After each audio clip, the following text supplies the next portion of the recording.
Let's get after it.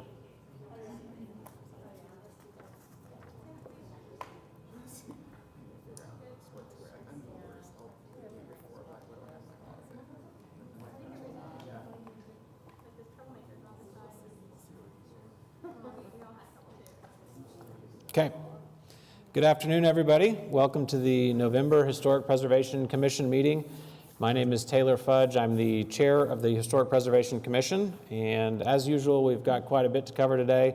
We'll apologize for getting started a little bit late. Technical difficulties are always fun, especially when you're coming in, on kind of a monthly basis and trying to remember passwords and all that good stuff. So, as a reminder, we do ask that you refrain from individual conversation and distraction in the gallery. This will ensure that all commissioners and applicants are able to be heard. I would ask that you please keep quiet until you're called upon to speak, and when you do, please come up to the podium, state your name and address for the record. That's exceedingly important to us. As instructed in the agenda, those who called or emailed in advance to let us know their name, contact number, and agenda item that they wish to discuss, we recognize first. Before the commission votes on any item, I will ask if members of the public wish to speak. Anyone speaking will be given 3 minutes to relay information to the commission. And again, we're going to work pretty hard to try and stay on that 3-minute timeline, 3-minute schedule. So remember that 3-minute timeline. If we do have to stop this meeting for any reason and we're unable to continue, all remaining items will be moved to the next regularly scheduled Historic Preservation Commission meeting, which will occur on Wednesday, December 1st at 2 p.m. right here in the Municipal Council's chambers, or City Council's chambers. The agenda and documents are located at primegov.com. Please select the agenda on the right side of the Historic Preservation Commission meeting to see all items being discussed. Written comments received more than 24 hours before the meeting are posted online and were shared with commission members. No new materials can be shared during today's meeting. Is it Mark or Debbie who is going to be calling roll today? You are? Could you please call roll? Present. Present. Amber Corbin. Present. Vahid Farzana. Present. Sarah Jordan. Present. Mary Jo Meacham. Present. Sean Milner. Present. Cassie Poore. Present. David Remy. Present. Sounds like we have quorum. You have quorum. Excellent, thank you. So procedures for today's meeting are noted in the agenda. For the sake of time, I'll ask that any participants refer to that section if they're unfamiliar with the process. There are 2 specific items we want to address. The first regarding certificates of appropriateness. When an application is approved and after a 10-day protest period has expired, the Historic Preservation Officer will mail the certificate of appropriateness to the applicant. City construction permits cannot be issued until that CA is issued. Please contact HP staff for final design review, inspection, or to withdraw items that were not completed. Regarding appeals to the Board of Adjustments, any person aggrieved by any decision granting or denying a CA may appeal to the Oklahoma City Board of Adjustments. All appeals shall be made within 10 days of the commission decision by filing a written notice of appeal with the clerk of the Board of Adjustments. Angela, Katie is out today, so Angela, do we have any news from the Office of the Historic Preservation Officer? Thank you, Mr. Fudge. We do have 2 items, one of which is the introduction of 2 members to the commission. Welcome Amber Corbin and Sarah Jordan. And staff had a meeting on October 26th with our neighborhood preservation review commissions for each of the individual districts. It's an annual meeting that we attempt to have with those committees and commissions throughout the district. We had representatives from both the neighborhood associations and the NPRCs. We have several that are getting more active after a period of being a little bit sedentary. And then, of course, we have a number of NPRCs that are very active, and you see them on a regular basis. And those are the only 2 items from Perfect. the Office of the Preservation Officer. Thank you. Well, Commissioner Corbin, Commissioner Jordan, appreciate you guys joining the hardest working board in the city. I appreciate your service, and I would imagine everybody else appreciates that as well. So we'll move on to the acceptance of the minutes from the previous meeting. Have my fellow commissioners had a chance to review the October 6th minutes? And if so, do we have a motion to accept or modify? I'll make a motion to approve the October 6th minutes. Excellent. Moved by Commissioner Poore. Do we have a second? I'll second. Seconded by Commissioner Ryman Phillip. All in favor, please vote in prime gov.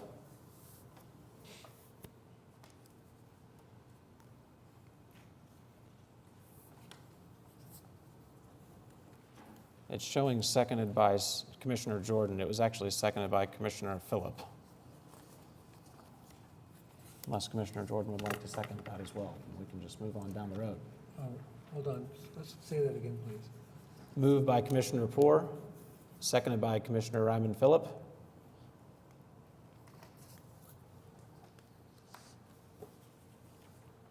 David, Remy,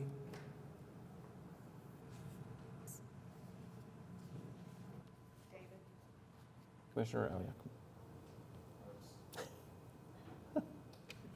I wasn't here last meeting, so I hit the abstain button. Is that? Perfect. I did not make the second. Cost did. Okay, minutes are approved. Angela, do we have anything from code enforcement? No, sir, but as usual, if you have any questions regarding the report, please reach out to staff and we will assist you in trailing those particular items. Perfect. Any continuance announcements or requests? None. Any items, any public hearing items? Looks like dilapidated structures, national registrations. Neither of the above. How about the consent docket? We have two items on the consent docket. We have item HPCA-21-00139 in Heritage Hills at 436 Northwest 14th Street for Mr. Jeff Blake and Mr. Randolph, replacement of windows where non-historic windows existed, and HPCA-21-000-147 at 416 Northwest 21st in Heritage Hills. And that's consideration for Mr. Tromba, for Catherine and Lance Leffel, to frame in and close a garage door opening with matching car siding, a new pedestrian door, and a storm door and a light fixture. Okay, thank you. Do any commissioners have items that want to be pulled or reviewed or questions on those two particular cases? And if no questions, do we have a motion to approve the items on the consent docket? I'll make a motion to approve the consent docket. Do we have a second? I second. I'm sorry, I didn't see that. Is that Commissioner Meacham? Okay, moved by Commissioner Phillip, seconded by Commissioner Meacham. All in favor, please vote in prime gov. I apologize, I was not quick on the draw here. Meacham. Meacham And, no, actually, excuse me, it was Philip and Meacham. yes, okay. There we go.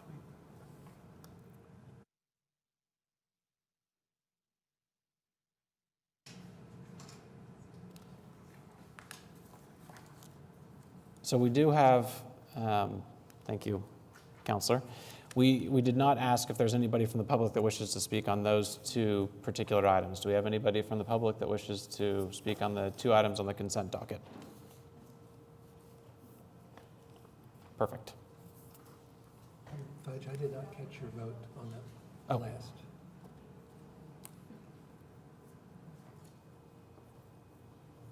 Okay, those two items were approved. If you're on the consent docket, you can stick around for the rest of the meeting or you can leave at your leisure. We will now move on to the cases for individual consideration. We're looking at item number 1, HPCA 2000182 at 416 through 418 Northwest 30th Street.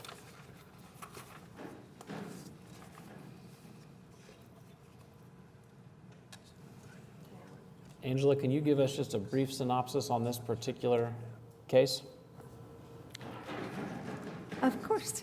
HPCA-20-00182 is in Jefferson Park, 416 to 418 Northwest 30th Street. This is Mr. Bill White.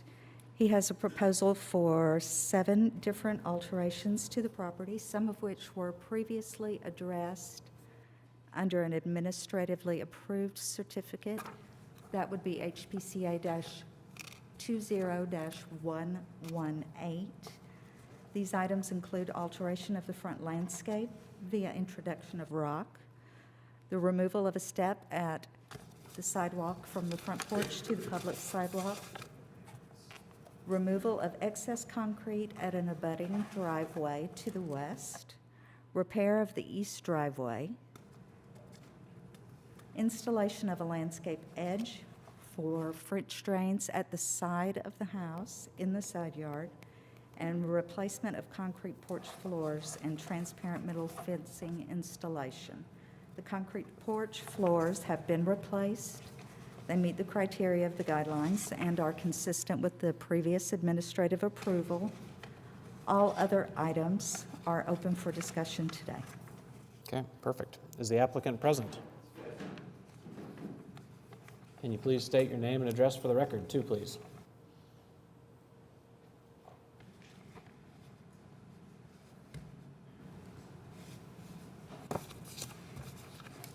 To expedite my information, if we could, each of the commission could look at the information provided to Sarah and her staff.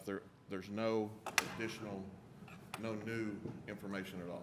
Okay, I'm William assuming. G. White, 3200 North Harvey Parkway, Oklahoma City, Oklahoma. Again, thanks to staff for their efforts. One, I agree with the recommendation for approval from staff on items 2, 3, 4, 6, and 7, and really have no further comment. I would like to address item 5. This item has engineering, design, and currently, regrettably, litigation. My team included studio architects, Jim Hassenbeck, Clint Morris, civil engineer for CEC. And basically what we had was stormwater drainage flooding from the adjoining property.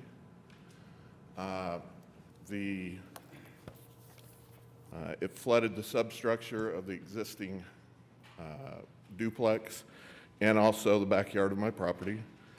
As you received, also it flooded the backyard of the drive at 412. Hopefully you received the Hutton letter that supported the implementation of the edging. So the design solution has been approved under the consent docket on 118. We're asking it to be approved again. If you'll go to the orange tab, the very first one, is the design that was approved. We aren't changing that design. We did speak, Mr. Hassenbeck and I spoke to staff about changing it from concrete to rock. Staff was positive in their response, saying that rock was fine for landscape edge. If you go to the green tab, I want to be sure that we show the original condition. And this is, we have gross encroachments. The driveway that was poured and the fence that is attached to the corner of the duplex was removed. So we removed 18 to 24 inches of the driveway to my property, lot 20. The fence that was attached to the duplex at the corner of the house was removed. So we proceeded to get consent, went through the consent document on 118. So Ms. Mattingly removed the encroachment and now is suing me for the encroachment that she removed as adverse possession, which is quite interesting. So we go to the pink tab, if we could. In an effort to lay out the edge, landscape edge, we also added rock at that time as part of the means and methods. The architect was going to review it. That was in October of 2020 to see if the layout was fine, if the rock edge was fine. At that point in time, I was sued for adverse possession of the encroachment that Ms. Mattingly had removed. So she requested injunctive relief, none was given. At this point in time in the construction, I have a fence permit, I have a fence contractor, I have the fence purchase that's stored off-site currently, I have a plumbing contractor, I have a plumbing permit for the French drain, I have a landscape contractor, I have a landscape contract. We were 2 weeks from being done. Judge Ogden requested we leave everything as it is, and once the property line is determined, I could start back. So 118 expired. I'm back. If we can go to the red tab. I think it's important to note that when the landscaper laid it out, he extended the edging all the way down the drive. The edging actually stops at that red mark on the red tab. The goal was to use that edging around the planter beds.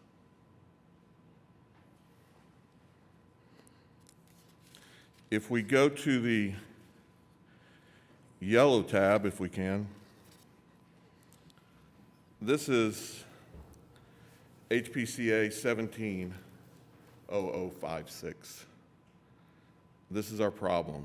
Please note the site plan, which was approved, shows an 8-foot drive and a 2-foot grass spot, grass edging.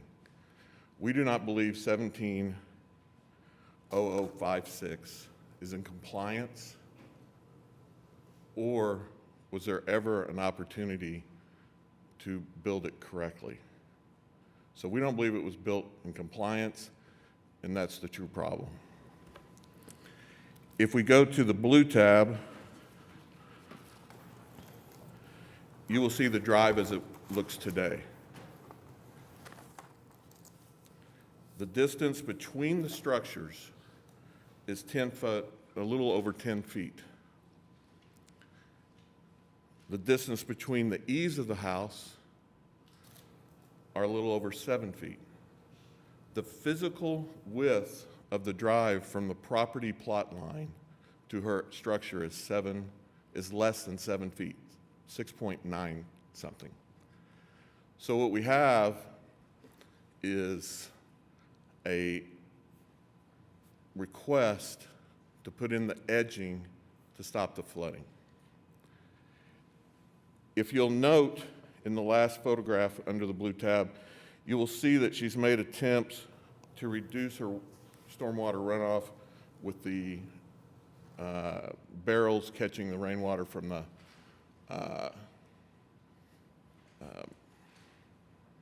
guttering system. So in an attempt to not go into the DEQ, Oklahoma City Stormwater, and try to litigate the stormwater runoff, we came up with a simple solution of putting the landscape edging in. The solution has, even on a temporary basis, has worked and protected the property, stopped the flooding of my property and the adjoining property. So my request would be that the previously approved design under consent docket 118 be approved again. And of course, I'll review with staff the elevation changes to the front yard. Please note that this was in the middle of the construction. When we were to install the French drain, we have over 210 cubic feet of spoil dirt that was going to bring the front yard back to its proper elevation. We still plan to do that whether we do rock or grass. So that is what we were requesting today.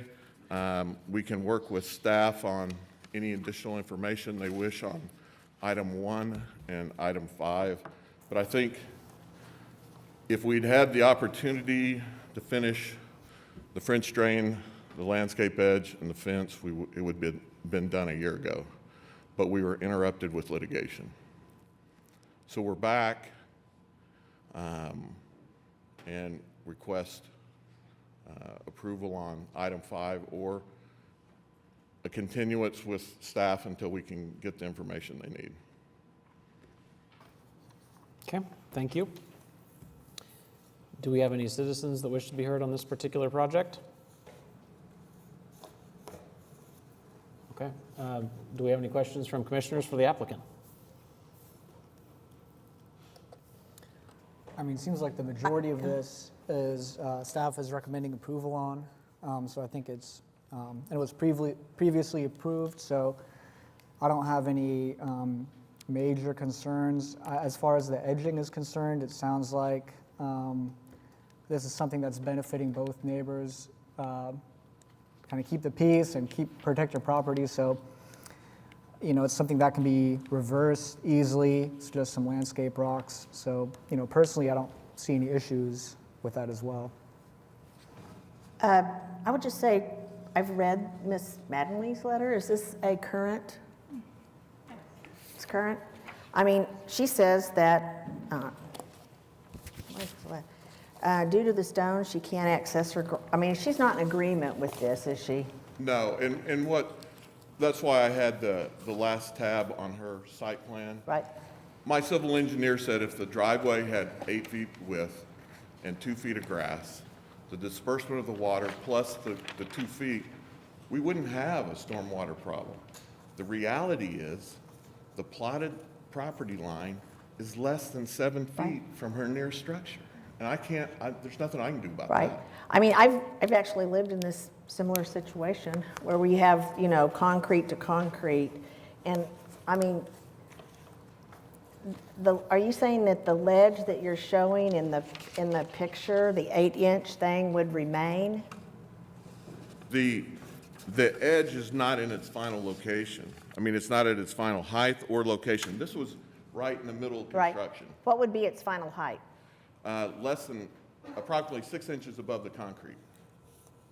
I mean, so if you had a car there, could you open the door?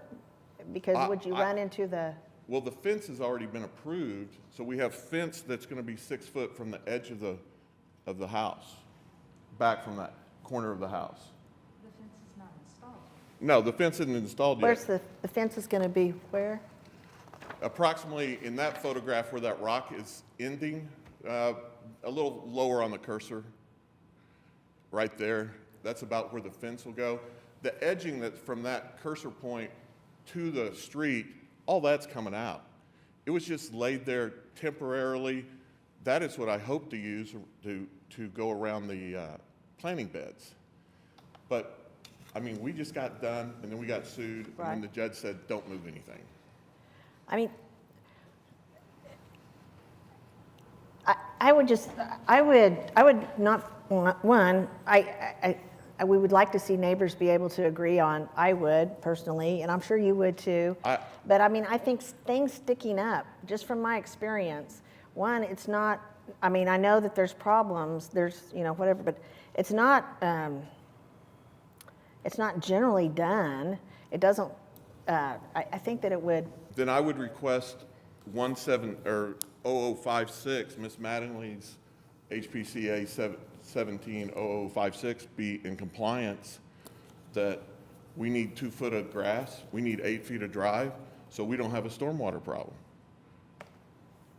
She's the one that submitted that site plan. If you go to the yellow tab. I mean, you're gonna have to give us a little time. It's a little confusing. Yeah, I understand that. I'm not. I'm just saying. So- I mean, here's my immediate thoughts. One is that that's a problem. It doesn't seem historic. It seems like it could interfere with whoever's driveway it is, be it yours or it's hers, I guess. I'm sorry that y'all can't communicate or fix the problem together, because for me personally, it makes me hard to approve something that the neighbor is against. Well, I have But- one neighbor that's very for it because she gets flooded too. Right. I believe that's Mrs. Hutton's letter. Is that the neighbor on the opposite side of this house? Yes. Okay. So the water travels west to east, has flooded my substructure and the backyard and flooded her backyard. So what we've done is just redirected the water with the most inintrusive thing we can do. Right. The other option is to have all the concrete torn up and the drainage done correctly on her side.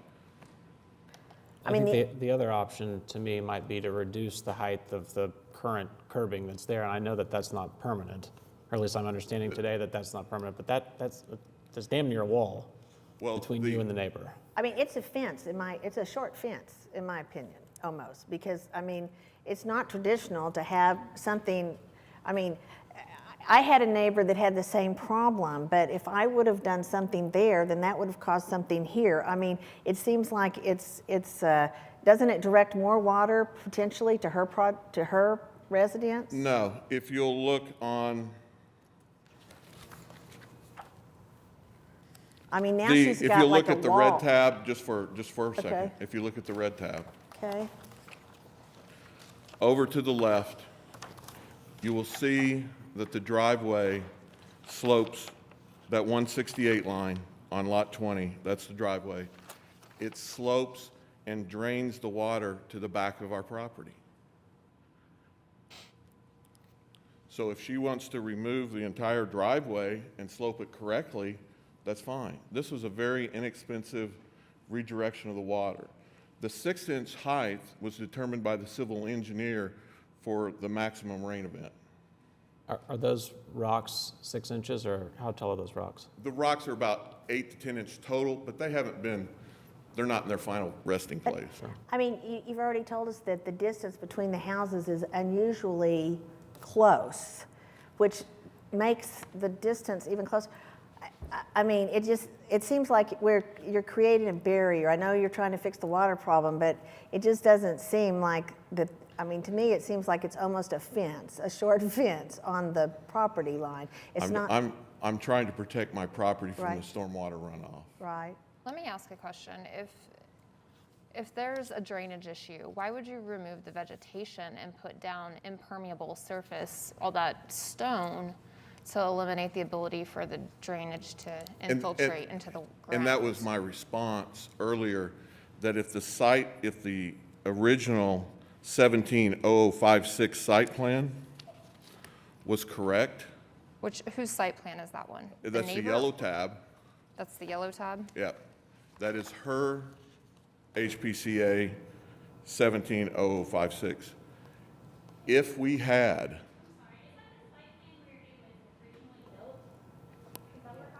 yeah, I mean, What, 30 or whatever on the wrong spot? I don't know. Oh, okay. I'm just saying that to get back to Mrs. Poor's question, if we had that 2 foot of grass and I could put impermeable material on my side, I would have done that. The civil engineer says there's just not enough space to run off the max rain event. Yeah, but I'm talking about in the front, the whole front of the property even. I mean, laying down all that stone, to me, eliminates any ability for even just a little bit of infiltration into the ground. I mean, it's obviously not a total impermeable surface because it's got cracks between the stones, but the runoff is not to the front.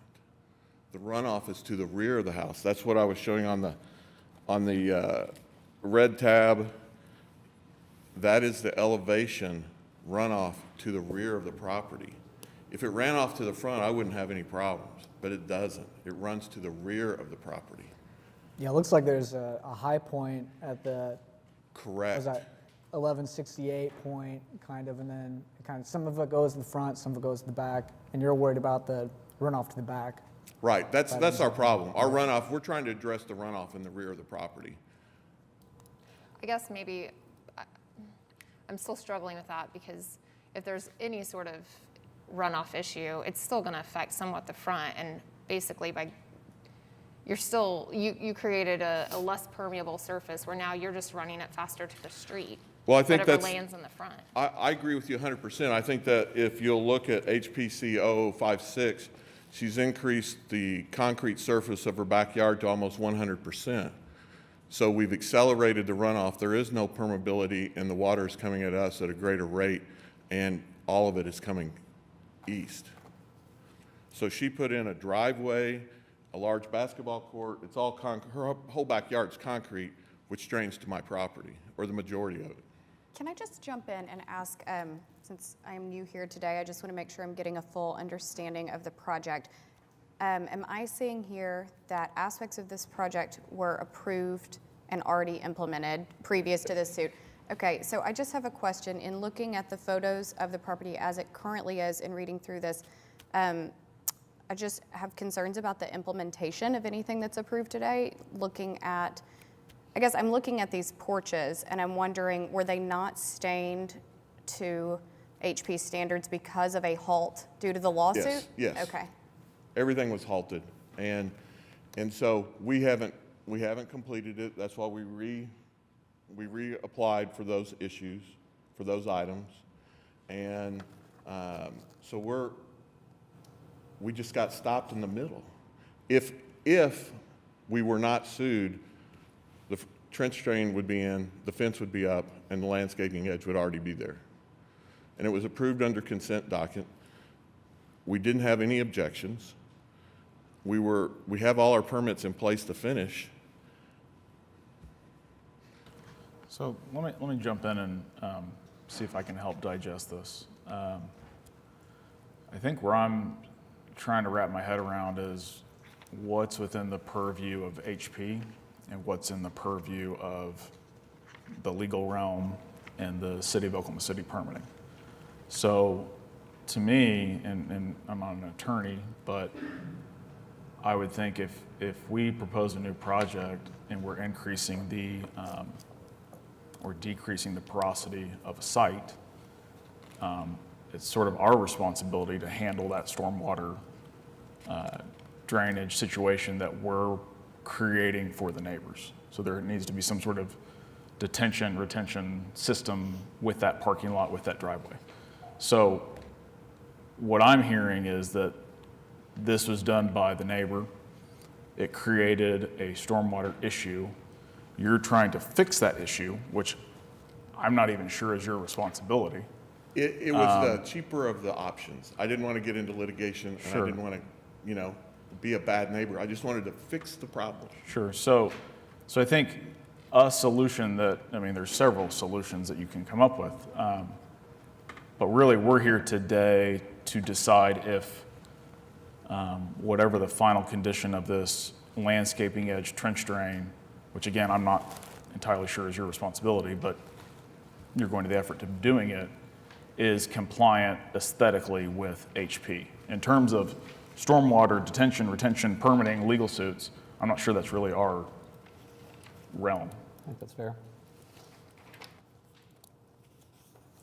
I mean, I would agree. Am I on or off? Am I on? You're on. Oh, can't hear. I mean, just looking at the one photograph of what it might look like when it's all finished, for our guidelines, I would say that it's not appropriate, even though you have showed other photographs of other areas that have stone. None of them were really the front yard. I mean, some of them were around landscaping, some of them were a path, but I think for me, it does not follow the guidelines to have the stone instead of the grass. We've denied all sorts of much smaller things that prohibited grassy areas. And then the other would be just the whole, again, even if it's 6 inches, whatever, I mean, I would say, I don't know what you would call it, a ledge or what. If it's in regards to landscaping, and it's something that's really temporary, it goes around a tree or a flower bed or something like that, then I think that, we do approve those kind of things. But I feel like that we're you're asking for approval for some kind of engineering project that doesn't follow the guidelines. And so I don't think it would look right. I think that whether it solves the problem or not, I mean, for our guidelines, which we're just looking at the design, I would just say it doesn't follow the guidelines, and I personally don't, if your neighbor was here and they were like, yes, this is great, it's going to solve our problem, I think maybe that might be something that could be taken into consideration, that they were willing to live with it. But I have, a letter in front of us that's saying that it's actually denying access potentially. And I understand those situations. I mean, I've lived in one that was concrete to concrete, and I mean, you had to be neighborly to a certain extent with those 2 feet areas with, cars and getting to your back gate and all sorts of things. So, I mean, it looks like you could trip over it. It doesn't look safe in that regard. So, anyway, those are my comments on it. In regards to our guidelines. Right. I would ask you to look at the photograph behind the red tab at the bottom of the page. This yard, this is the front yard. This house is less than 400 feet from my duplex. It's 3114 North Hudson. It has a totally rock front yard. And I would bet we did not, it doesn't have a CA.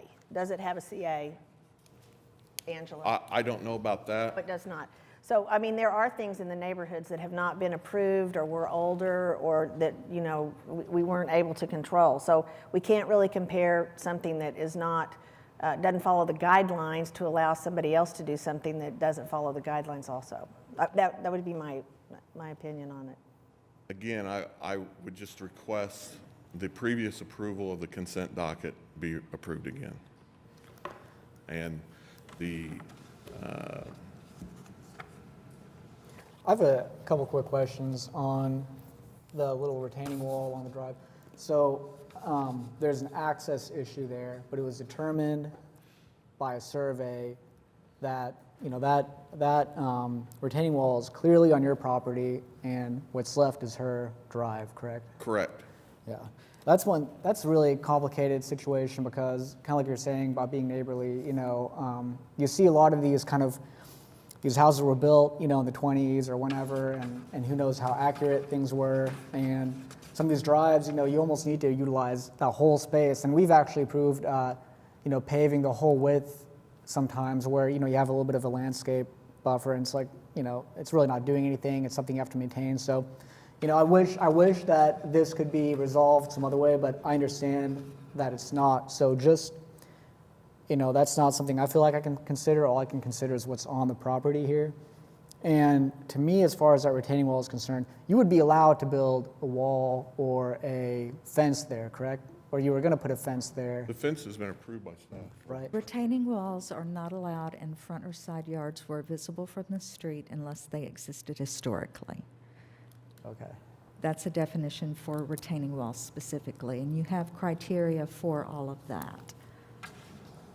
What was approved was a curb as a landscape edge to contain the area for the French drain and the rock that would be laid over the French drain in the side yard, back from the front corner of the house. That's what we're asking for today. So what was not approved is an entire front lawn made of rock? Is that fair? No, staff did not address the excavation or the rock in the front yard. I believe that Mr. White was looking at the landscape portion of our chapter and determined that it was an alternative turf method that he thought met the criteria. Staff wouldn't have administratively approved that. We'd have brought that to you. Yeah. And that's been That's out of cleaned- our realm. Yeah, and I believe you cleaned that up with your August, anything in the front yard has to be submitted. So I think that's been redirected, and we have not submitted any additional information to staff. And I'm perfectly happy, won't be here in December, but I'm perfectly happy if you need additional information to go a 60-day continuance. It sounds like that's where we're at. That's Could I just fair. see, could you clarify where the fence has been approved at From, the beginning? from the corner of the house in that, go back to that picture. The front porch is approximately, do you see the bottom of the first window on the side? Uh-huh. It's been from that point due west to the property line. 6 feet back from, 6 feet back from, I'm saying that window approximately, and then all the way back to the back of the property. Okay. I was just going to echo Joe's concern about the reality of getting a car in and out of the driveway and opening and shutting the door. I don't know if that necessarily falls within the realm of HP, if it's technically approvable, but The reason Are we- for, the reason Angela, for the fence was, Could we ask Angela a question first? Angela, are you saying that is it part of this, is it part of the CA to ask for a fence that starts back behind that window and goes between the houses? It is. Okay, I didn't understand that part. I thought that you meant that it was going to start behind the house. I would say that it is not traditional in any way that I know of. Can't even think of an instance where somebody has put a fence on that portion of the house when they're this close together. That would be an impossible situation for the person that owned the house next door, because even if they could park in the driveway, they could not open the door if you had a fence on your property line there. So in this instance, I would say that I would not be in favor of looking at that situation. I thought you meant that the fence was going to start at the rear of the house, like a backyard fence or something with a gate. But that, I think, would be also not appropriate.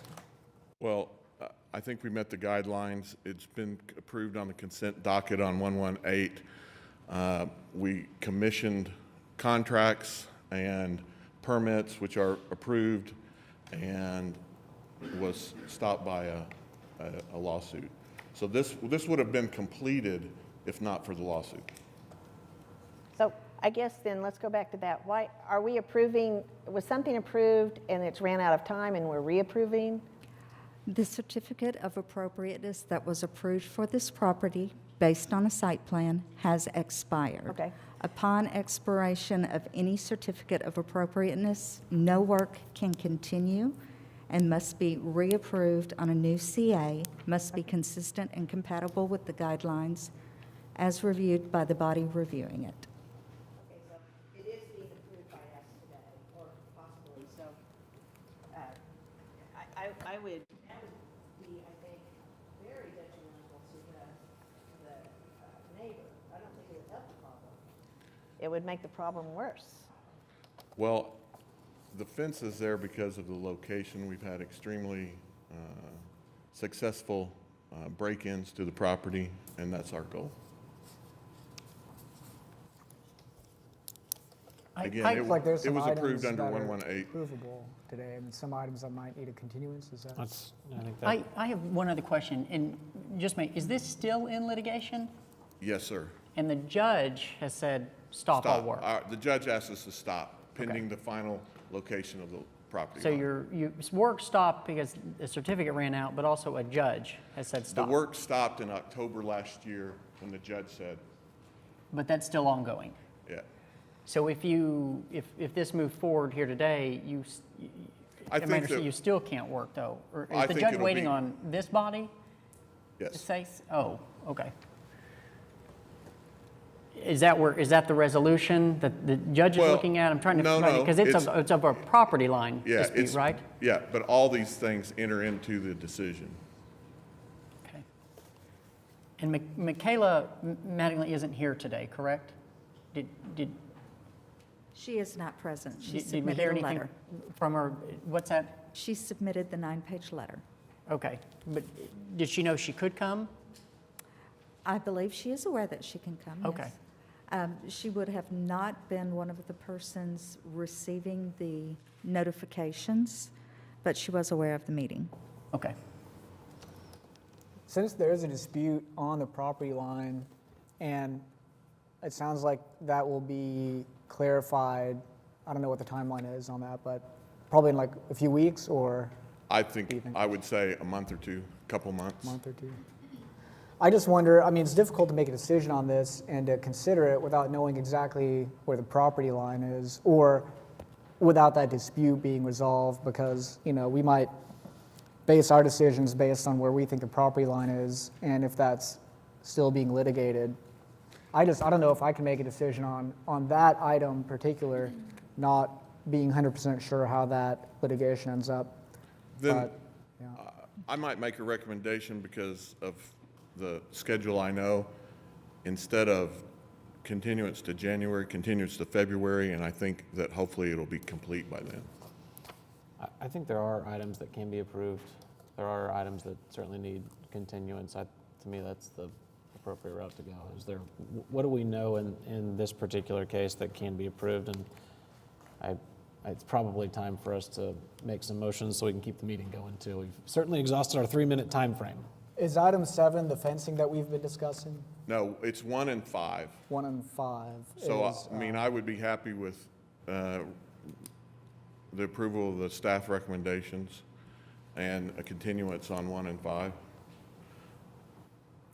The fencing is included in that previous staff recommendation. I don't think Ms. Meacham was comfortable with that at all. The fencing was included in the original CA. I don't think you're comfortable with that at this point. Number 7? and I feel like that is kind of related to that property line issue as well. So I feel like if we move item 7 to be continued along with items 1 and 5, that's kind of the disputed items, and then I think the other items are approvable. Does that sound correct? 7, 1, and 5 continue. Yeah. Approval on everything else. I'm happy to make a motion on that if everyone's ready. Okay. Can I just ask a final question? So, Angela, was the stone that is in the front yard, in front of the house, and on the other side of the sidewalk, did that get done with an approval from HP? No. Okay. I believe that the rock from the, on number 5 was approved in 118. The landscape edging was approved from 6 feet back from the corner of the house to the rear. That has been approved before. No, I'm just asking about the flat rock. No, the flat rock has not been submitted on, and as Angela said, we interpreted the documents, the old documents that, So just making sure with the applicant, you're okay with continuing items 1, 5, and 7 to the February Historic Preservation Commission meeting? absolutely. I And don't believe that we can continue to February. Rita, can you? February 2nd, what did you say? I don't believe we can continue. This is the November, December, January would be 60 days. Is that accurate? December, January, February. 30 days or 60? That would take you past your allotted time for the application to be reviewed. It should come back sooner than that. It should come back at the latest at the January meeting. And then if you still have the issue in district court, then maybe it's something you could bring to the judge's attention that this is still pending. We have an obligation to review an application within a set amount of time, and that's what we're bumping up against here.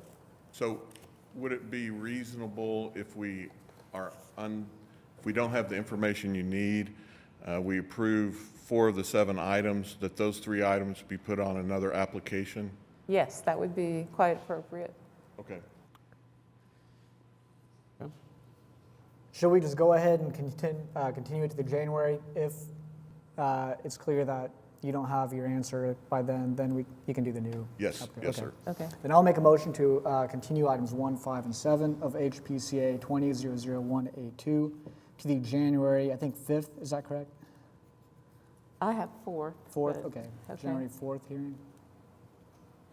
And please include January 4th or the January meeting of the Historic Preservation Commission in case our dates are off. Okay, yeah, the January 4th or the January Historic Preservation Commission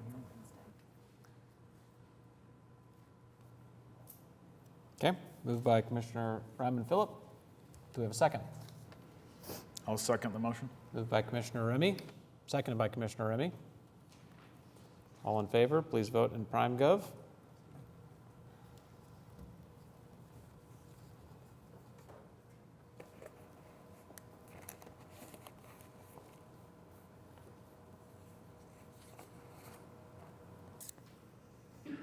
Everybody push the green button on the, How do you vote? Oh, wait, voice vote. by Voice Mark. vote By by, Mark. oh, do we need a, Would you, a roll call vote by Mark? okay, can we do a roll call vote, Mark? Not everyone except for Mr. Yeah, Commissioner are you on the right tab? Barzil. Okay, so, Chairman Fudge, Yay. Commissioner Ryman Phillips, Aye. Commissioner Amber Corbin,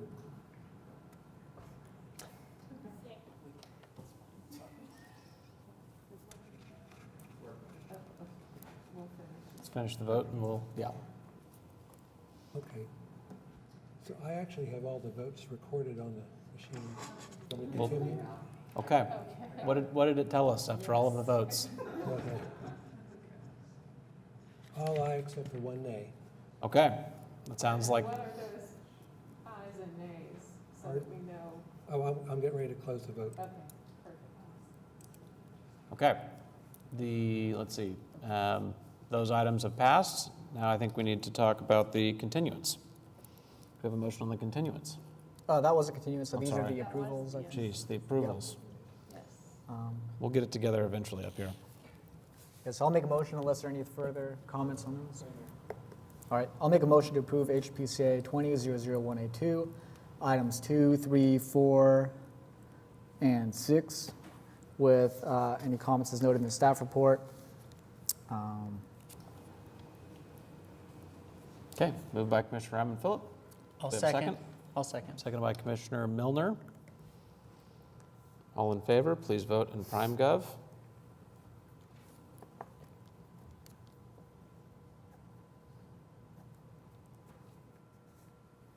Has everybody voted?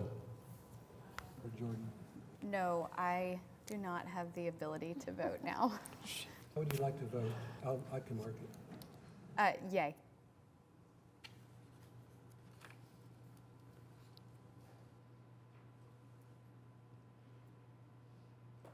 This was, sorry, since I can't see it, this was for the staff approvals with the exception of the continuance, correct? Yes, with conditions. Okay, so that vote passed with a 8-1 count. So there you go. Thank you. Thank you. Okay, moving on to item number 2, HPCA 21-00134 at 107 Northwest 14th Street.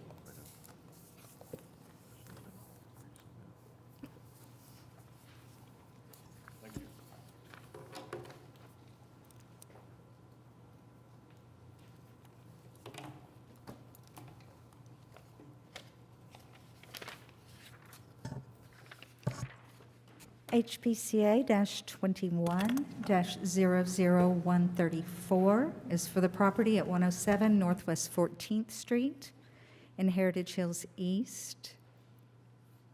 Its consideration and action by Mr. McCown for Richard Labarth at the 14th Street Developers for a certificate of appropriateness to demolish the existing structure.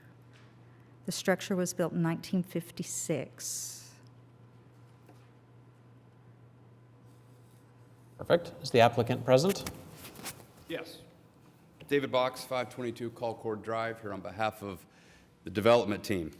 So what we have before you today, it's actually 2 items on your docket. It's this one and the next one, both of which are seeking demolition, and it is to allow for what will be a very exciting project, not only for Heritage Hills, the neighborhood, but also the city. There is a long-term project in play that will allow St. Luke's to build a wonderful child care facility on this block, but it requires the demolition of this building. Mr. Richard McCown is going to get up here in a moment and kind of walk through the proposal and why we need to demolish this building, but we did try to find a way to make this building work, and it just simply is not possible. So I do want to point out a couple things in the staff report. Staff report indicates that this was built in 1954. Why I think that's important is there's a bit of irony, I believe, in that if you look at page 2 of your staff report, what it tells us is that in 1906, the Sanborn maps illustrate that there was a 2-story frame dwelling with a wraparound porch at this location. which of course is not surprising that this would have been residential upon being built in the first place. The irony I see, of course, is why we have the Historic Preservation Ordinance in the first place. That's because in the 50s and 60s, Heritage Hills, of course it wasn't even called Heritage Hills at that point, but it was under attack from commercial intrusion along 13th.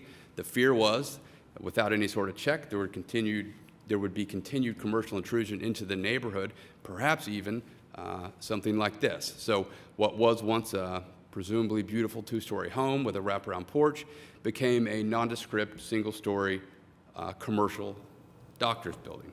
So if you look at the National Register nomination portion of the staff report, it tells us that 107 Northwest 14th Street is a non-contributing asset due to the age being outside of the period of significance.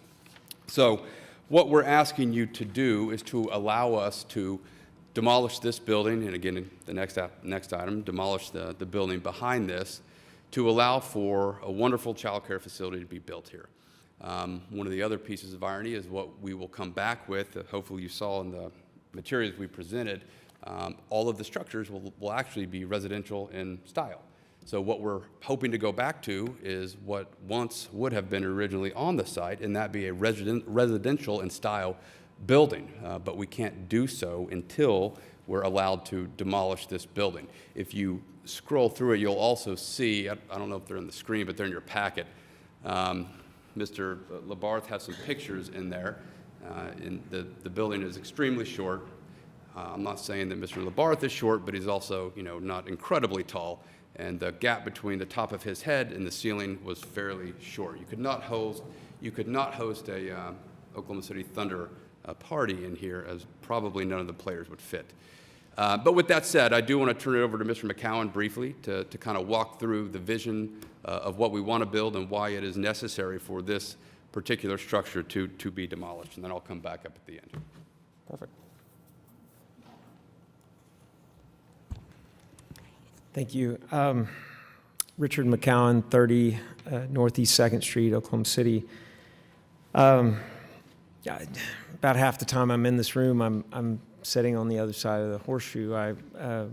After we successfully remodeled the 5-story Rock Island Plow building in Bricktown and the 119 East Reno building and brought those back to life, I got appointed to serve as a Bricktown Urban Design Review Commissioner. And we occasionally have cases come before us that don't perfectly fit the outline of what our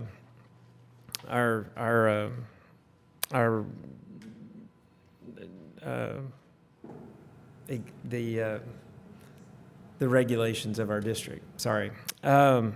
And Bricktown is a historic preservation district as well. We're here today asking you to remove this building, and that's not something that I take lightly. I mean, I've put a lot of blood, sweat, and tears into preserving a handful of buildings at this point. And, here, when we first looked at developing a concept for St. Luke's child care facility, the very first thing we did was try and think about how we could incorporate this building into this expanded use. The challenge, of course, is the ceilings are really low. Even as short as I am, they seem really low. So we'd need to raise the roof about 4 feet. But even a larger problem are the windows are really high. You can't see out of them. Something that we received some national recognition for the Rock Island Plow building. We figured out a way to actually raise the floors so you could see out the windows, and we didn't have to go back and make an application to cut the original windows out and lower them. And that's a common thing that happens in warehouse buildings. So with this particular building, if we started adapting it to make it work to where kids could see out and natural light could get to where it needs to get to, and then we raise the roof up, it really wouldn't even resemble the building that is on your screen. So it's really an issue of it being kind of architecturally obsolete. The building was constructed for a single use. It was later used as an office building, not really a high functioning, office dispatch center for Yellow Cab. And we just can't figure out how to do anything with the building to incorporate it into our plan. And quite frankly, we're pretty sure that it wouldn't work structurally.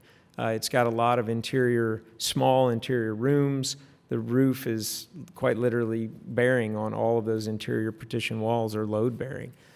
So we come here, asking to be able to remove it so that we can get on with doing something really quite interesting. If I've learned anything in the last decade working downtown, it's how important it is to build buildings that have adaptive reuse in their very origin, in their bones.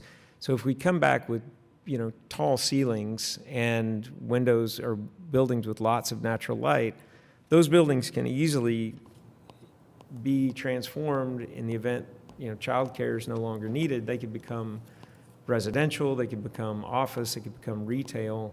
And the whole idea is to design buildings on this block that fit in with the neighborhood character rather than this sort of outlier. Okay, so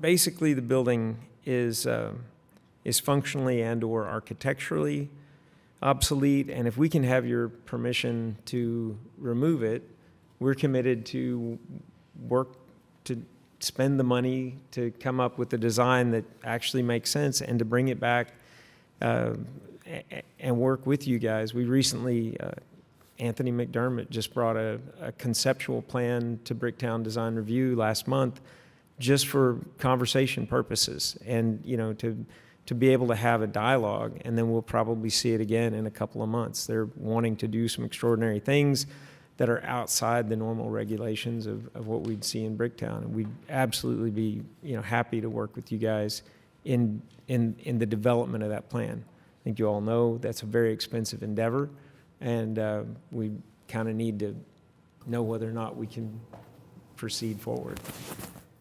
Happy to answer any questions.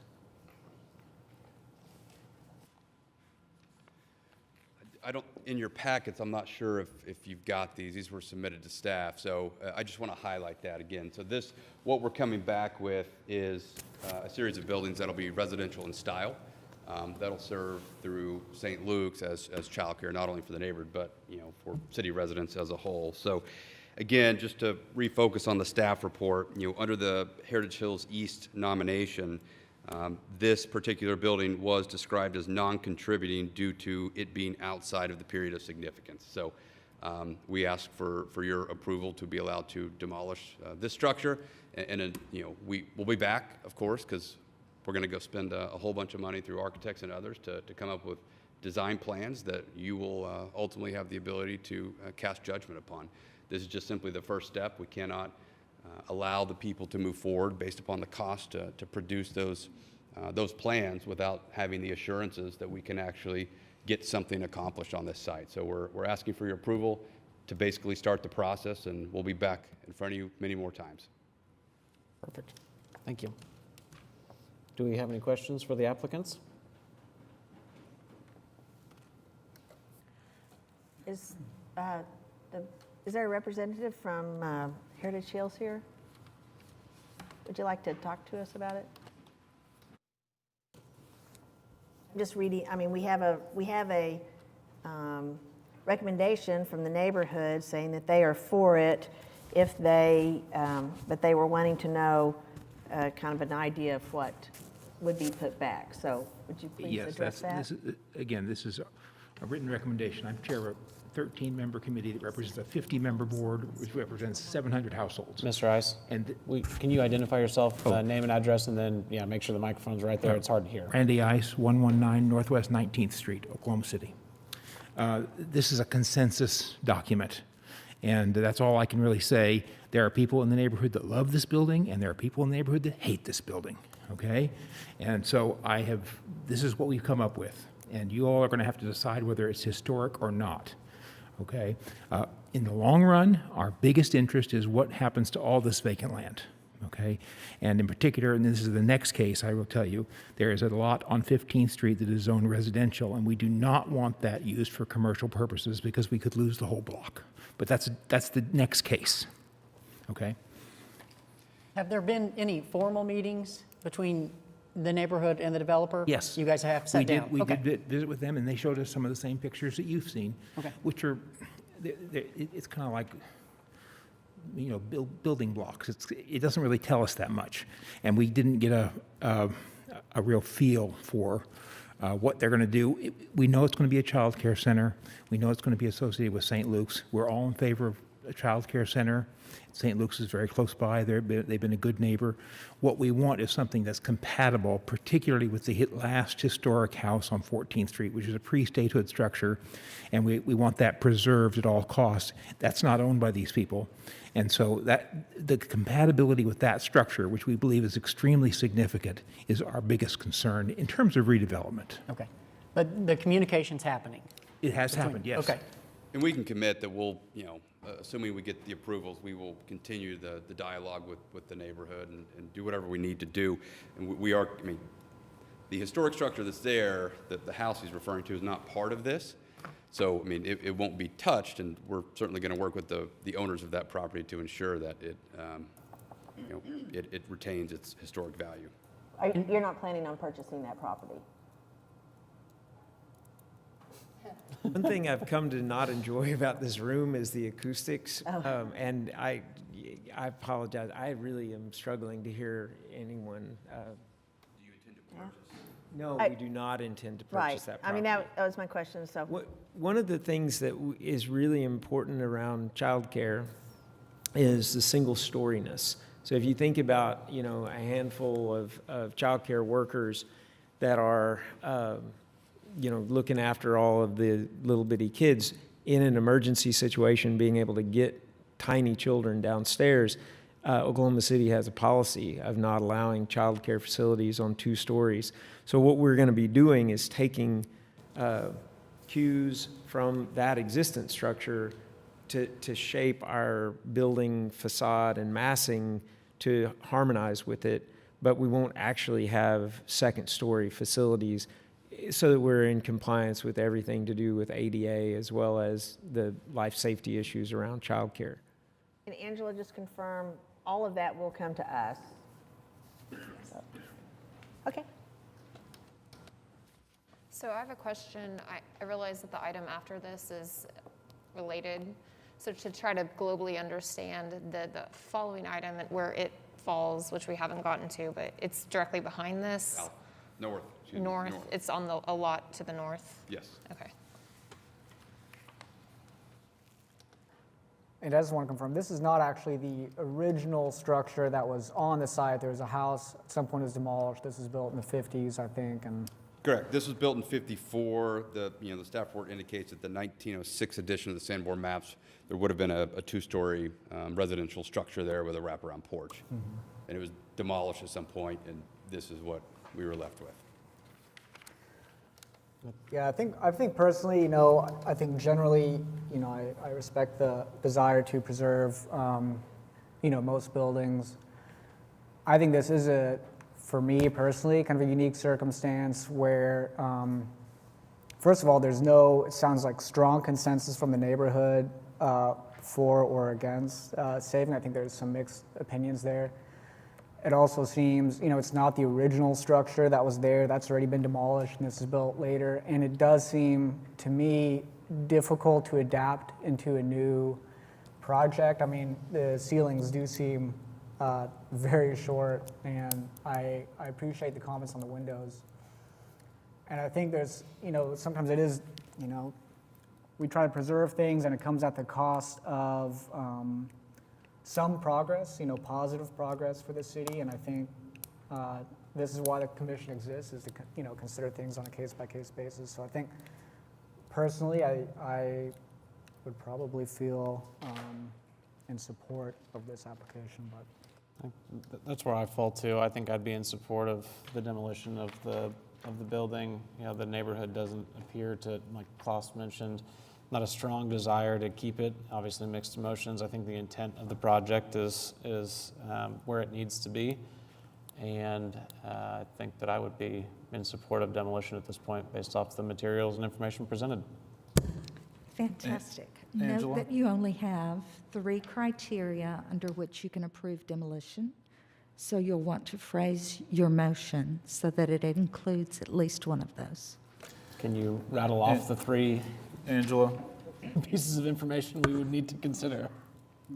One, that the historic structure has no historic integrity. One, that it is structurally unsound to such an extent that demolition is the only recourse. For me, this could fall under the It's, historic integrity piece. Page 6 of the. There we go. Yep. 6, item C. She said 6. Page 6, item 6 lists the 3 criteria. No viable economic use and no historical integrity, to me, would be the reasoning behind it. If we motion to approve under no viable economic use, do we have to refer it to the Economic Review Board? Yes. Yes. We're looking for the different leg here. Angela, staff recommendation is for continuance pending additional information. What information was staff looking for? Our comments. Hopefully, an indication that the structure is in fact structurally unsound and an imminent threat to public health and safety. For clarification, no viable economic use would be something they would say, would be a reason that it would be torn down. And then you all would either agree or disagree with that. If you agreed, then that would be a reason for you to move for demolition. If you disagree, then you could refer it to the Economic Review Board. But it would be theirs to say rather than this body. Thank you for that clarification. So page 6, item C, paragraph 4, gives you the opportunity to consider whether or not the property is non-contributing to the historic integrity of the district, and, they go hand in hand, whether its demolition would adversely affect the historic character of the district or the property. Yeah, I think this is one of those unique, anytime you get into edges, you're kind of getting into these unique situations on where does the Broadway district end and where does the residential district begin. So I think an argument can be made in either direction. And I think what I'm hearing from the neighborhood association is they want to see what's going to go there. It's not that they value what is there. And I'm sensitive to the developers on not wanting to continue down the road without that assurance. So I think my opinion would be that it's reasonable to assume this as not contributing historically, and that it may or may not be future development may or may not be appropriate, but that would be addressed at some later date. Did Mr. Ice in the neighborhood, did you see the concepts that are in our packet for their proposal? Okay. Yeah, I think, there was a comment under the National Registration nomination specifically that said this commercial building is not contributing to age, and then in parentheses, outside the period of significance. So I think that kind of provides a basis for that first item. And I agree with you on, how far do you develop a project not knowing whether you'll have approval to demolish, and it is an expensive, long process, so I'm sympathetic to the developer on not wanting to go too far down the road, coming up with some huge, detailed out process without knowing whether you can move forward with it or not. So, you'll be back anyways to discuss anything that you want to do there, so. Do we have a motion?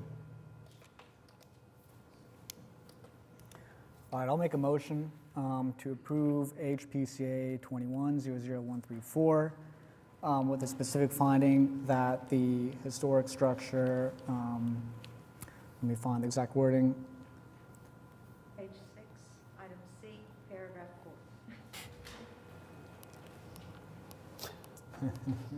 The structure is non-contributing to the historic district. The demolition will not adversely affect the historic character of the district or property or district, character of the property or district. Do we have a second? I'll second. Moved by Commissioner Ryman Phillips, seconded by Commissioner Farzana. All in favor, please vote on the correct tab in Prime Gov.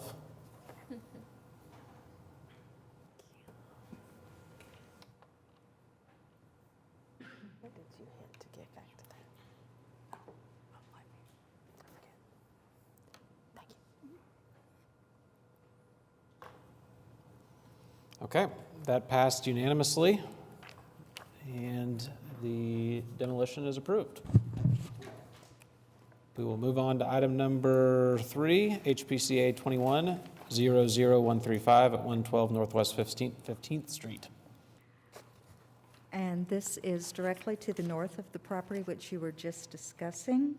This is an accessory structure. It is unknown whether or not it was an accessory to this specific building or to something else. And it is proposed for demolition to continue the proposed project, redevelopment of this area. Does the applicant wish to speak on this particular project too? Just, all the things we said before, this one was just an accessory structure, so there's just nothing contributing about this building, so we'd ask for its approval as well, so we can get started on the exciting project. Perfect. Do we have any citizens that wish to be heard on this project? And if you could, please state your name and address for the record too, please. Randy Ice, 119 Northwest 19th Street. Yes, we want this torn down, Okay. and we also want the illegal fence that was ordered torn down, and the previous owner refused to tear down. We'd like that removed too, because it was put up illegally. It's been illegal since 1983 when we passed the UCD, and we're tired of it. Can we make that a condition, Angela?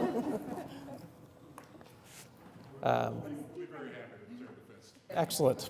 Okay, approved with conditions. Now, we need to make a motion, but do we have any questions or any comments from the commissioners? Okay, do we have a motion? All right, I'll make a motion to approve HPCA 21-00135 with the specific findings as noted in the staff report. Moved by Commissioner Ryman Phillip. Do we have a second? I'll second. Seconded by Commissioner Milner. All in favor, please vote in Prime Gov. There we go.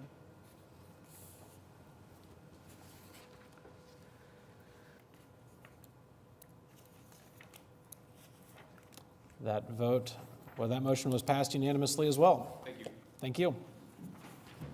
Moving on to item number 4, HPCA 21-00143 at 216 Northwest 24th Street.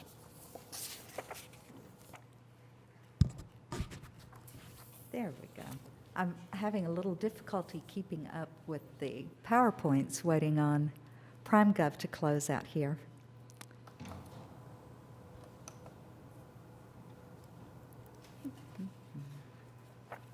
Is the applicant present? Can you please state your name and address for the record? Timberly Smith, 1932 Northwest 24th Street, Oklahoma City, 73106. Perfect. And Greg just went to put some money into the meter. We did 2 hours, so we're like, we have 10 minutes left. So he should be back in a second. He's actually Greg Smith Holmes. He's actually the builder. Okay. Okay. Talk to us a little bit about your project. Well, we're going to build a 1650 square foot home. It's a bungalow. It's 30 foot wide by 60, which has a portico on the side for parking. We're using the lot appropriately, I believe, from what Angela's talked to me about. We're going to have steps on the front like that on the sidewalk coming up. It will be a siding home, architect shingles, wood windows, wood door. All the windows can be operating but one, which I don't know if they have the plan, have they seen it? Okay. So basically that's what's it. And the fencing, we're gonna add some fencing to the property. Okay. There was some question, I know, from staff or commission on some of the paneling, I believe. Yes. And I think it was the style of the particular product that was being used was being discouraged. Are you guys comfortable changing the style at all to something that's a little bit more compatible? Well, we can go with the smooth siding and the gable, I think you're talking about, over the wood shake. The actual product of a single wood shake is very expensive. So we talked to people, it's like $700 for like a square. So we can go with the straight, smooth siding, just like the rest of the house has, if y'all, approve that. But we thought that the shingle, the cedar type shingle gives it a little more character. Sure. Yeah. Angela, was there a comment from staff that you all wanted to relay, or anything that? Both the simulated beadboard and the simulated shingle boards are items that are generally not supported by staff or by the commission. Even in the use of cementitious products, we require individual planks. However, the commission has the ability to overrule that if you should desire that. Replacement of single shingles is something that is more easily done or more cost-effectively done than removal of entire sheets, but that would be up to the commission. It is a cementitious product. I believe the sheets, and my husband was here, but I think they're like 4 foot by. I would agree that sheets would not be appropriate, in my opinion. I would say that we've had drawings like this come to us before, and I do not feel like that they are complete without detailed descriptions of the height of the brick, the size of the columns, the trim on the windows, the corner boards, the caps on the brick, because these are the things that in the past we've had new construction, and those are always the disappointing items because we can't see them in the beginning. So is it 3 inches or 4 inches? I mean, in the end. I have the product, the documentation. I don't think that they have the actual documentation. It is in there as far as the size of the columns, the color of the brick, the size of the actual wood part of the columns. It's going to be smooth wood, and the extra cast stone on top of it. I have the exact size for each one of those in my documentation I submitted. Page 30? Page 30.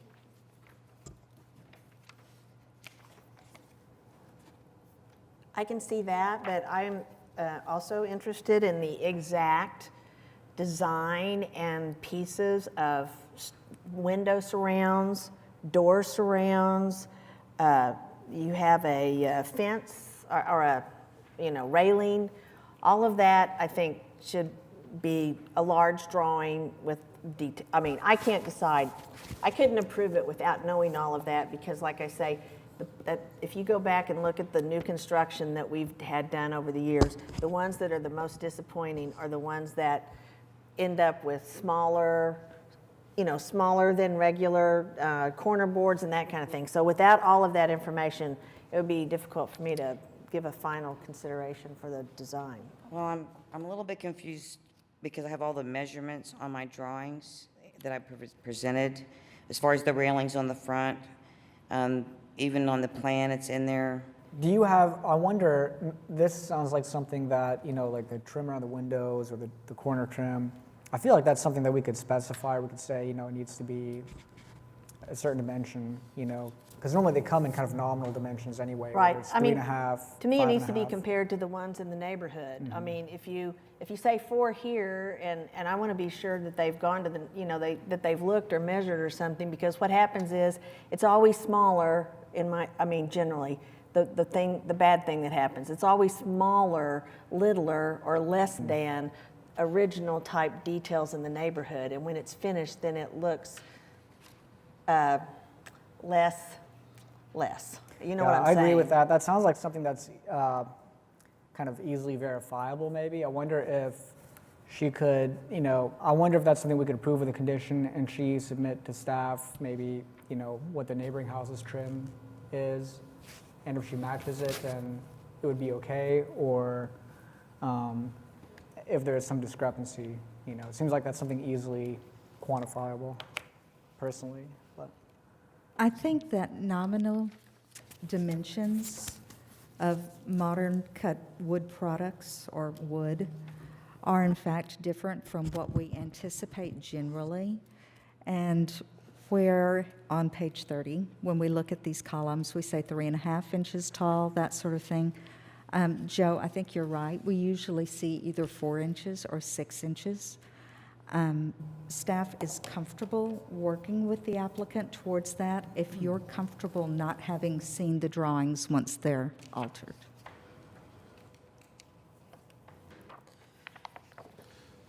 And I'll I would go with that, but I, you know, when they're all spread out over the whole thing, I think that it's hard to make, to me, it's not, we don't have the complete drawings, in my opinion. There should be, particularly on the front of the house, we should have something we can see the whole thing. And sometimes I understand it's the drawings that you get and the way that you can give them to us, but I mean, that's okay. I just don't think that when we get something like that and we don't have those kind of details, then hope you're happy with the end result, because sometimes it's just not right. But Yeah, I tend to agree. I think it's never a bad thing to have a little more information going into something that's going to be pretty permanent in in a historic setting. And jumping back to, there are some issues with some of the other proposed materials anyway. So perhaps it just bears a little more thought. Does it sound like a continuance would be appropriate, or is there an approval with conditions that we could make happen today? I'm with Commissioner Meacham in that, having all of the information documented and specifically stated eliminates any confusion or eliminates the possibility of the applicant taking liberties with the project like we've seen in some other cases. So I certainly appreciate more documentation, but is there a way for us to approve with conditions, or does this need to be continued, is really my question. If this project is continued until the December meeting, are you comfortable with just the front elevation, or do you want all elevations fully detailed? I think if we had the front elevation, then that would give us what the other windows were going to look like. I mean, that was the only other thing I saw, is that I continue to, I know that interiors are different today, but I do not like side elevations that have so few less. I looked at the interior plans to compare why, because like there's different things, closets or whatever. I would say that was another area that if there was any way that more windows could be included on the side elevations. They're awfully long, I know, to get the number of square feet, but they're certainly not compatible in spacing and so forth to houses in the neighborhood. The front is, but there's long stretches where there's no windows. That is true, and the houses to either side tend to have groups of windows rather than individual windows. I thought that it had significant fenestration, but you are correct in that it is not necessarily similar to these groupings. I would like to offer a couple comments if this is going to be, we're going to come back. One, I would like to applaud you for the front porch. I think we see a lot of the front porch. What about the front porch? That there is a front porch that is elevated. This era of home is usually constructed on a crawl space. A lot of times we see, and you've seen examples of new construction where it's slab on grade, and it just doesn't fit. So I want to say I appreciate that and that attention to detail. I think the look that you're going for is more harmonious with the historic character. So as opposed to if you did something more contemporary, I think that's where you're opening yourself up to Joe's concern about if it's going to bear that character, we want to make sure that it really is done appropriately. And so I would recommend looking at some of the surrounding homes, and maybe you've already done this, and really I think a predominant feature on these bungalow styles are the pilasters and the columns. So Sorry, what was that last thing you the said? pilasters and the columns on the front porch. So I would maybe take a second look at some of the proportioning of those columns and just make sure it's something that you like, that you feel like it is compatible, that it's just looking right if this is the architectural expression kind of fitting in with historic that you're going for. But is that making sense? Our columns are like 22 on the front or 22.5 inches. I haven't measured hers. I've talked to her. I could go look at that, but I feel like we're pretty close to the neighborhood, what we're doing. And to me, I'm less interested in actual dimensioning as I am in proportioning. Okay. So I think like some of the back columns have a little wider proportion than your front columns, feel pretty narrow.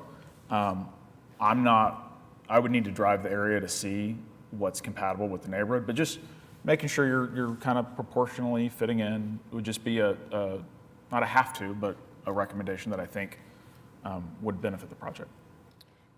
Just a comment on David's comments is that the foundation, that is another place where we've had issues in the past where if we are not really specific about the height of the front porch and the foundation around it, that is one place where when you glance at the house, it definitely looks different if it's not as far, if it's not elevated to the same height as the neighboring houses. So on here it's drawn like that, but That's what we plan to do. It's two-step height on that porch, Right. and that stem off the ground is about 8 inches.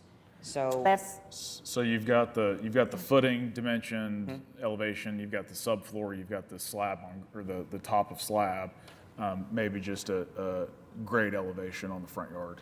because what happens is when you get there and the dirt is done, it seems like that's when we've had problems and they've just gone ahead and come back later and said, well, we had to do it that way because when we got there, the elevation of the ground and whatever prevented us or whatever, or it was going to cost more if we did this or that. So, I mean, that's another area that has gotten missed in the past, just because we didn't have enough information. In one case, we did have enough information, but the answer in the end was, well, we just had to go forward.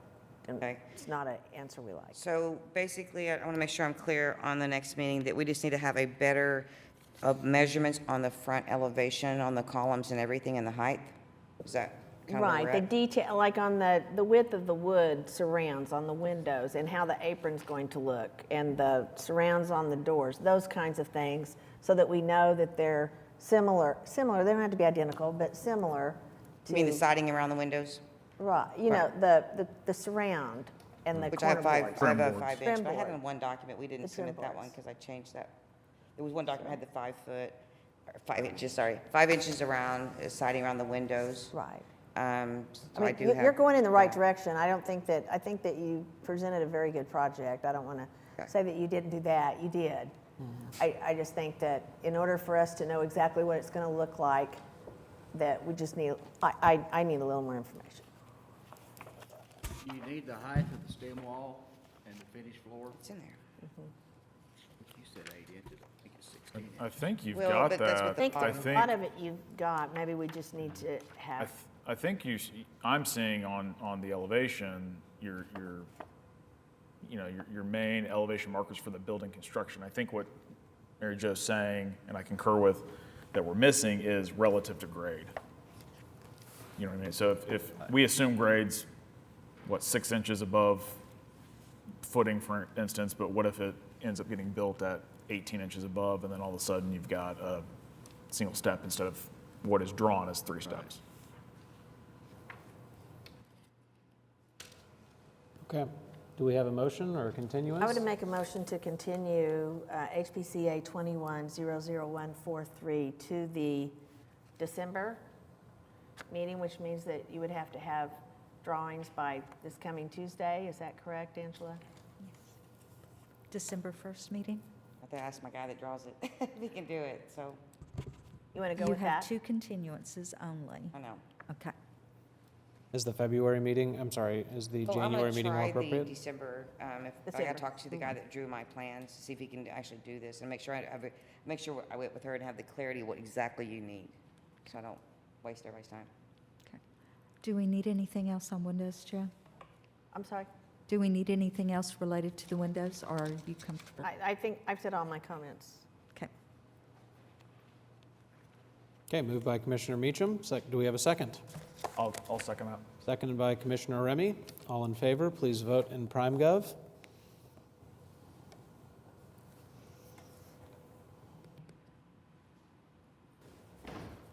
Okay, the continuance was passed unanimously. We'll see you guys at the next meeting. Thank you. Thanks.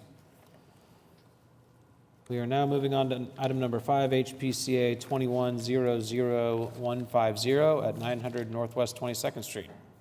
Is the applicant present? Come on up. Hi, Connor Cox, 900 Northwest 22nd Street. Excellent. Okay, so talk to us about the lot split that you got going on here. Yes, so my wife Melanie and I are the owners of 900 Northwest 22nd Street. We rented the property from 2016 to 2018, acquired the property in 2018, and now we are in the process of selling our house, which we are unable to do so as the property lies. So due to the legal description of our house. So the title is unmarketable because it's both dwelling units are considered on the same title. Both houses have their own individual deed, they have their own tax ID. We're requesting to split it so we can actually sell and move out of our house. We feel like they are completely separate. Both homes have their own electric, water utilities. There's a fence that divides the properties. There's separate ownership. RV Cox Rentals owns the 2213 North Francis property. We own 900 Northwest 22nd Street. We have no connection to that property. We have no ownership in that LLC. They're totally separate. So for both parties, we have a benefit of separating the properties and adjusting the legal description to reflect how the ownership of the properties is established. Again, like I said, they have their own tax IDs. We did find kind of precedent of a similar setup at 600 Northwest 21st and 2115 North Dewey, two homes on a similar lot size in Mesta Park that have two separate ownership groups, two homes. Again, as you can see in the backyard, or the back house, from the street view, it does look like just a garage. However, it is a 2-bed, 1-bath house. Our house is a 2-bed, 2-bath, so very similar size, a little smaller square footage. But like I said, both very individual homes that just need to be separated legally. I would make a motion to approve HPCA 2100150 with the specific findings as noted by the staff in the staff report. I love the quick motion. Do we have any other citizens that wish to be heard on this project, or anybody that needs to make any other comments? All right, fire away, Joe. Okay. Do we have a second? I second. Moved by Commissioner Meacham, second by Commissioner Jordan. All in favor, please vote in PrimeGov.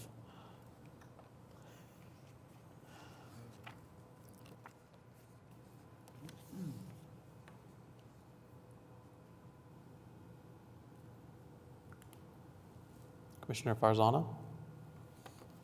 There we go.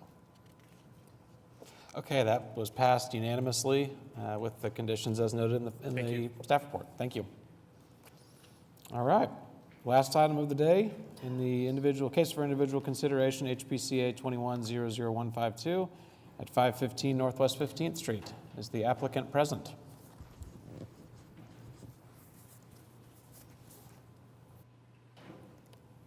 Yes, hi, I'm Jeff Blake. You want me to start up here? What's your address, Jeff? Yeah? Can you state your address for the record too, please? Work address or project address? A work address? Work. 1020 Northwest 81st. Perfect, thank you. Yeah. Let's see. Oklahoma City? Yep. 73114. Talk to us a little bit about this project. It sounds like it's pretty straightforward. There was some question of wooden doors. Yeah, so, the footprint of parking is 310 square feet. The structure is slightly larger than that, but with this revision, we'll still be inside the 5% of lot coverage rule that we're trying to adhere to. The problem is they just can't use the garage. It's not deep enough. You can't open your doors once you enter the garage, which requires some revision to this southern elevation. And so the idea is to get the doors moved over a little bit and just modify what's happening there. We're going to distinguish new brick veneer with a band of it's a lifted brick, a band that shows that to indicate that it is an addition. And so that's all we're trying to do is make this, parkable, make this garage usable for the cars.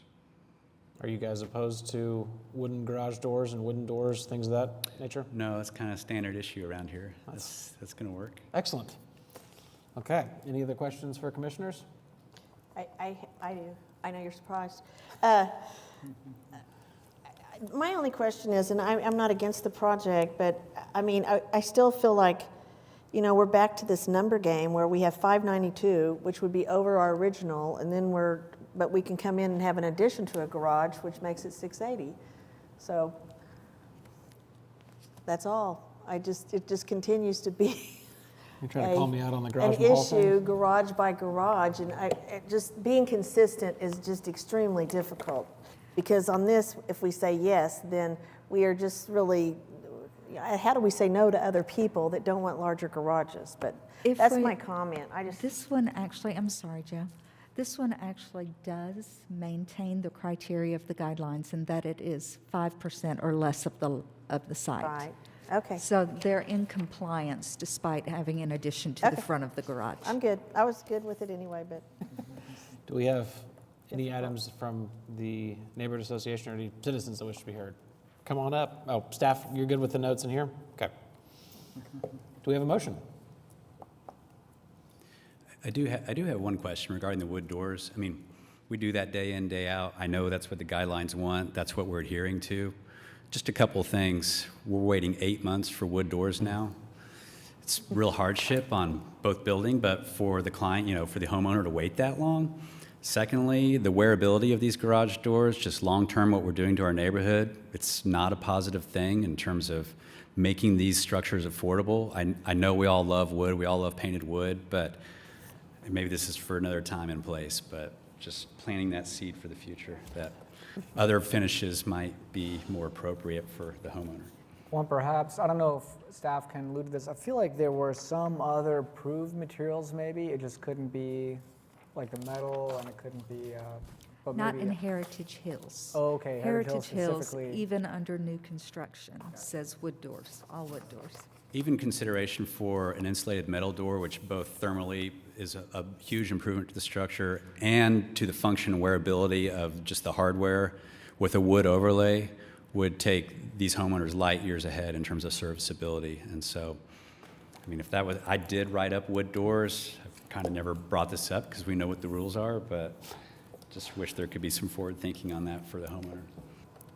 I think I would tend to agree with you, but right now the guidelines are what the guidelines are. What the guidelines are. Stuck with that. Yeah, that might be a good topic for a workshop or something, or a discussion with the neighborhood. We can definitely run through step by step the criteria and make sure that we've given you as much as possible on that.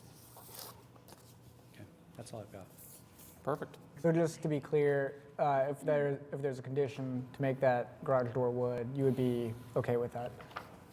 Yeah, today it's a wood on wood door. Okay. Then I will make a motion to approve HPCA 2100152 with a condition that the garage over a door be wood. Move. And let me see if there are any specific findings and conditions. Yeah, and the conditions noted in the staff report. And specific findings. Moved by Commissioner Ryman Phillip. Do we have a second? I'll second. Moved by Commissioner Milner. All in favor, please vote in PrimeGov.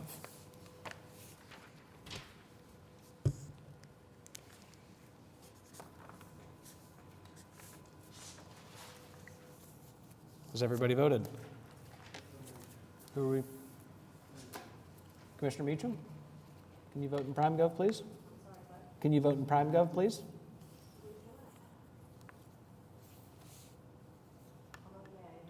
There might be another tab that says live meeting. Oh. There we go. The motion passes unanimously. Thanks, Jeff. Thank you. Okay, so that's it for our items on cases for individual consideration. We'll move on to item number 7. We have a couple of resolutions that we are going to read through today. Angela, anything other than going through these that you want us to specifically note? Okay. We have two resolutions from the Historic Preservation Commission of the City of Oklahoma City acknowledging Ann Zacharitz for 8 years of honorable service on the Historic Preservation Commission. I'm going to just read this off. Whereas Ann Zacharitz has nobly served the citizens of the community as a commissioner of the Historic Preservation Commission from March 2013 through October 21. Whereas Ann Zacharitz graciously served the Historic Preservation Commission as a resident of the Mesta Park Historic District in the City of Oklahoma City, and whereas Ann Zacharitz, in serving as the appointed attorney member of the commission, brought practical analytical skills and consideration of the facts to her decision-making and leadership of the commission. Whereas Ann Zacharitz's fulfillment of her responsibilities was achieved with a sincere dedication to the well-being of the community and betterment of the historic districts. Whereas Ann Zacharitz brought her experience as an attorney, expertise in historic preservation, passion for upholding fair and consistent interpretation of the guidelines, and insightful consideration of the facts to her decision-making. And whereas Ann Zacharitz demonstrated her enthusiasm for historic preservation in Oklahoma City by participating in preservation-related activities beyond her service on the Historic Preservation Commission. Now, therefore, be it resolved that the Historic Preservation Commission hereby commends Ann Zacharitz for her years of service on the City of Oklahoma City Historic Preservation Commission. This is adopted by the City of Oklahoma City Historic Preservation on this 3rd day of November. So thank you, Ann Zacharitz, for your service and dedication. The next resolution is for Linda Schultz.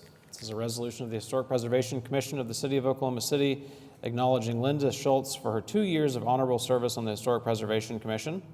Whereas Linda Schultz has nobly served the citizens of this community as a commissioner of the Historic Preservation Commission from January 2019 through September 2021. Whereas Linda Schultz graciously served the Historic Preservation Commission as a resident of Heritage Hills Historic and Architectural District in the City of Oklahoma City. Whereas Linda Schultz, in serving the commission as a real estate professional, brought professional expertise and experience to her decision-making and leadership of the commission. Whereas Linda Schultz's fulfillment of her responsibility was achieved with sincere dedication to the well-being of the community and betterment of the historic districts. Whereas Linda Schultz brought her experience as a real estate professional, expertise in historic preservation, passion for upholding fair and consistent interpretation of the guidelines, and insightful consideration of the facts to her decision-making. And whereas Linda Schultz demonstrated her enthusiasm for historic preservation in Oklahoma City by participating in preservation-related activities beyond her service to the commission. Now, therefore, be it resolved that the Historic Preservation Commission hereby commends Linda Schultz for her years of service on the City of Oklahoma City Historic Preservation Commission. This is adopted by the City of Oklahoma City Historic Preservation Commission on this 3rd day of November. So, Linda, thank you for your dedication to the city. So these are action items, Oh, and do we they'll need need to to- be taken separately. You've Okay. already read them, so. Do we need a motion to? On each of them separately. Okay, so a motion to adopt the resolution? Yes. Okay. Do we have a motion to adopt the resolution of the Historic Preservation Commission for Linda Schultz acknowledging her service? So you would want to say 7A Oh. and 7B. Okay, 4-7. Oh, so let's see, we'll do Ann Zacharitz first. So do we have a motion on the resolution for Ann Zacharitz to adopt this resolution recognizing her for her service on the Historic Preservation Commission? 7A. I'll make a Item 7A. motion to, Go ahead. oh, sorry. I'll make a motion to adopt the resolution recognizing Ann Zacharitz for Excellent. her service. Do we have a second? I'll second. Oh, go ahead. Go ahead. Moved by Commissioner Ryman Phillips, seconded by Commissioner Meacham. All in favor, please vote in PrimeGov.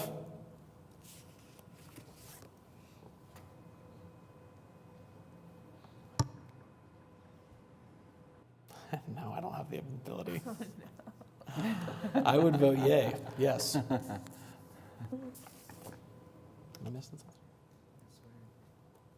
Okay, we'll move on to item number 7B. Do we have a motion for action to adopt the resolution recognizing Linda Schultz for her service to the Historic Preservation Commission?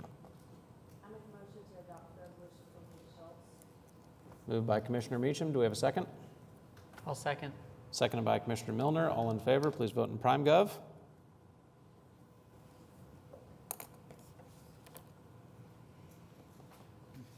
Okay, that was also passed unanimously. Congratulations and thank you to both Ann and Linda. We will move on to item number 8, communication and reports. I believe we have some administrative approvals here. Let's see. 15 administrative approvals and 1 withdrawal. Okay. Do we need to make a motion on that and move on?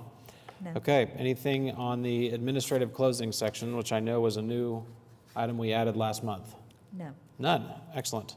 Any news from City Council? None. Anything from the Board of Adjustment? None. Planning Commission? None. Rita, anything from the Municipal Counselor's Office? Excellent. Okay, let's see our next meeting date. If I can get to that. Let's see, the next regularly scheduled meeting for the Historic Preservation Commission is Wednesday, December 1st at 2 p.m. in the Municipal Building, City Council Chambers. New applications for this meeting received November 2nd. New information on projects continued from today's meeting for the upcoming meeting must be submitted to staff by 4 p.m. Tuesday, December 7th. The next regularly scheduled workshop for the Historic Preservation Commission is Wednesday, December 8th from 11:30 to 1:30 at 420 West Main Street. Any items from commissioners?